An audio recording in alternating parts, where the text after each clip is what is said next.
کوئی ان کو فکر نہیں ہے کہ ملک کسان تباہ ہو گیا, انڈسٹری بند ہو گئی, بے روزگاری بڑھ گئی, 50 سال میں سب سے زیادہ مہنگائی ہوگی. یہ ان کا کنسرن نہیں ہے. ان کا صرف یہ مقصد تھا کہ پہلے یہ ان کے کیسز ختم ہوں, اس کے بعد اپوزیشن کو کسی طرح ختم کیا جائے, اور پھر ان کا کبھی مقصد آرمی چیف کو اپنا آرمی چیف لانے کا یہ نہیں ہے کہ وہ آرمی کے ادارے کو مضبوط کرے گا, وہ پروفیشنل ہوگا. میں آرمی کے ان کے اوپر جو بھی کنٹینڈرز ہیں ان کے اوپر بات نہیں کر رہا, میں ان کی نیت کے اوپر بات کر رہا ہوں. میں ان کو 40 سال سے جانتا ہوں. انہوں نے آج تک ملک کے لیے کوئی فیصلہ نہیں کیا. ان کے سارے فیصلے ہوتے ہیں اپنی ذات کے لیے, اپنی فیکٹریوں کے لیے, اپنی چوری کے لیے, اپنے جو محلات باہر بچانے کے لیے. تو مجھے جو خطرہ ہے وہ یہ کہ یہ سارا کر کے جس طرف ملک جا رہا ہے یہ ملک سے بھاگیں گے, یہ پھر سے ملک چھوڑ کے بھاگیں گے.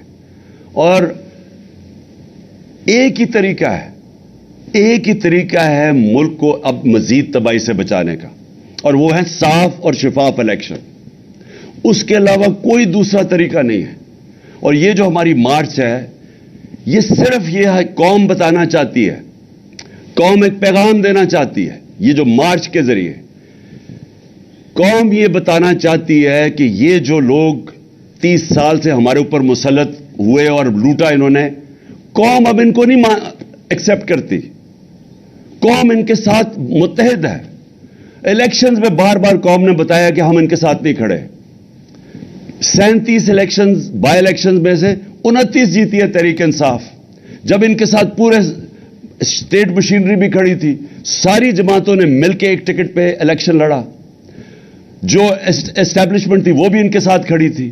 اس کے باوجود یہ ہارے ہیں, کیونکہ قوم نے پیغام دیا کہ آپ جو مرضی کر لیں, ہم آپ کو کبھی تسلیم نہیں کریں گے. اور یہ جو انہوں نے آخر میں یہ جو کوشش کی جو مجھے قتل کرنے کی, اس کے پیچھے کیا ہے؟ یہ سمجھ بیٹھے ہیں کہ اب ان کو جو مرضی کر لو, آپ کیسز, ڈسکوالیفیکیشن, دہشت گردی کا کیس, یہ جو مرضی کر لیں. ان کو پتا ہے کہ یہ اب تحریک انصاف کو نہیں روک سکتے. لہذا کوشش یہ ہے کہ کسی طرح عمران خان کو راستے سے ہٹایا جائے. اور یہ جو واردات کی گئی تھی یہ ان 3 لوگوں نے کی تھی. یہ 3 لوگ اس کے اندر شامل تھے, اور میں نے تینوں کے نام دے چکا ہوں, جس میں شہباز شریف, یہ جو ہے رانا ثناء اللہ, دونوں ماڈل ٹاؤن کے اندر دونوں نے دن دہاڑے لوگوں کو قتل کروایا تھا. ابھی تک کیس پڑا ہوا ہے. اور اگر کاش کہ اس کیس کا اگر فیصلہ ہو جاتا تو یہ ان کی جرت نہ ہوتی آگے یہ کرنے کی. اور مجھے یہ بھی شک ہے کہ وہ جو 4 گواہ رمضان شوگر مل میں, یہ جو ایف آئی کے کیس میں 16 ارب کے کیس میں جو وہ گئے اور جو ڈاکٹر رضوان گیا, اس کے اوپر بھی تفتیش ہونی چاہیے کہ کیسے ان کی آتے ساتھ ہی یہ سارے ان کا کیس ہی ختم ہو گیا, کیونکہ سارے گواہی ختم ہو گئے اور وہ انویسٹیگیٹر بھی مر گیا. تو ان کی ہسٹری ہے. انہوں نے یہ جو میرے اوپر واردات کی یہ ہسٹری ہے. اور یہ جو فیصل تھا یہ بالکل ان کے ساتھ ملا ہوا تھا. اور میں انشاءاللہ یہ چیف جسٹس سے ڈیمانڈ کرتا ہوں کہ جب بھی آپ انویسٹیگیٹ کریں گے, کیونکہ انویسٹیگیشن تو اب صرف چیف جسٹس کے نیچے ہو سکتی ہے, یہ ثابت ہوگا کہ یہ تینوں نے مل کے یہ پلان کیا تھا میرے اوپر, اور صرف اس لیے کہ کسی طرح یہ عمران خان راستے میں کھڑا ہے, این آر او یہ نہیں دیتا, یہ ہماری کرپشن کے اوپر پیچھے نہیں ہٹے گا, تو اس لیے اس کو راستے سے ہٹایا جائے. تو قوم کو آج میں یہ کہنا چاہتا ہوں کہ یہ ہے فیصلہ کل مرحلہ اس قوم کا. یہ جو ہماری مارچ ہے, یہ جو وقت ہے پاکستان میں, انگریزی میں اس کو ڈیفائننگ مومنٹ کہتے ہیں. ہماری تاریخ کے اندر یہ وہ وقت آ گیا کہ ہم اپنے ملک کا راستہ بدل سکتے ہیں. اگر قوم جب کھڑی ہو جاتی ہے, جب قوم فیصلہ کر لیتی ہے کہ ہم نا انصافی نہیں برداشت کریں گے, ہم ظلم نہیں برداشت کریں گے, وہ قوم اپنے آپ کو آزاد کر دیتی ہے. اور اللہ نے اس کو جہاد کہا ہوا ہے کہ ظلم اور نا انصافی کے اوپر اس کا حکم ہے ہمیں کہ آپ کھڑے ہوں اس کے خلاف. اس ظلم, ظالم اور ظلم خوف کے بت کے سامنے نہ جھکو, کھڑا ہو اس کے سامنے, اور تب اللہ قوموں کو آزاد کرتا ہے.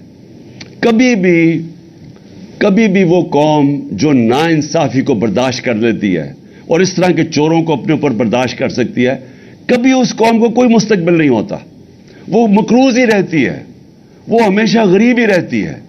وہ قوم، اس کا کبھی پرواز اوپر نہیں جاتی. اور ہمارا ملک تو بڑا ایک عظیم خواب کا نام تھا. ہمارا وہ خواب تھا جو ہم نے ایک مثالی اسلامی فلاحی ریاست بنانی تھی مدینہ کے طرز کے اوپر، اور ہم نے وہ اصولوں پہ کھڑا کرنا تھا جس کا سب سے بڑا اصول عدل اور انصاف تھا. اور ہم اسی اصول سے بہت دور چلے گئے ہیں، اور اسی وجہ سے آج ہمارا ملک ترقی نہیں کر سکا. تو اس لیے یہ جو مارچ ہے، حقیقی آزادی کی مارچ، یہ دراصل ہم اپنے آپ کو انصاف کے ذریعے آزاد کرنا چاہتے ہیں. یہ جو طاقتور ہے، جو قانون کے اوپر چلا جاتا ہے، وہ سمجھتا ہے کہ اس کے نیچے قانون ہی نہیں ہے. میں پاکستان کا ایکس پرائم منسٹر FIR نہیں درج کروا سکا کیونکہ وہ طاقتور ہیں. تو اگر ملک کا ایکس پرائم منسٹر، سب سے بڑی پارٹی کا سربراہ، قاتلانہ حملہ اس کے اوپر ہوتا ہے، اگر وہ FIR نہیں درج کروا سکتا، تو اس ساری عوام سے میں پوچھتا ہوں، آپ کے ہاتھ میں کیا ہے؟ اس کا مطلب کہ جب عوام طاقتور کے سامنے آئے گی تو وہ تو کبھی جیت سکتی نہیں ہے، کیونکہ انصاف ہی نہیں ہے. تو یہ جو آپ نکل رہے ہیں، پہلے تو میں پھر سے آپ سب کو سلام کرتا ہوں، لیکن دوسری چیز میں یہ کہنا چاہتا ہوں کہ یہ جب جدوجہد کرتے آپ انصاف کے لیے، یہ پھر اس کی پیچھے نہیں ہم مڑ کے دیکھتے، ہم اپنی کشتیاں جلا کے جدوجہد کرتے ہیں. اور میں انشاءاللہ جو پلان کر رہا ہوں، اور میں سیٹرڈے کو اناؤنس کروں گا کہ کس دن میں نے پنڈی پہنچنا ہے، اور انشاءاللہ یہ میرا ایمان ہے، کیونکہ میری قوم جاگی ہوئی ہے آج. یہ میرا ایمان ہے کہ پاکستان کی تاریخ میں سب سے بڑا عوام کا سمندر انشاءاللہ پنڈی پہنچے گا. اور انشاءاللہ وہ عوام جب نکلاتی ہے، جب عوام میں شعور آ جاتا ہے، تو پھر اس عوام کو کوئی کسی قسم کا ظالم اس کے بعد اس کے اوپر ظلم نہیں کر سکتا، جب وہ عوام اپنے حقوق کے اوپر کھڑی ہو جاتی ہے. تو میں اب سب سے انشاءاللہ آج امید لگاتا ہوں کہ آپ سب نے انشاءاللہ پنڈی پہنچنا ہے جب میں آپ کو دن دوں گا، جس دن میں وہاں پہنچوں گا. پاکستان پائندہ باد.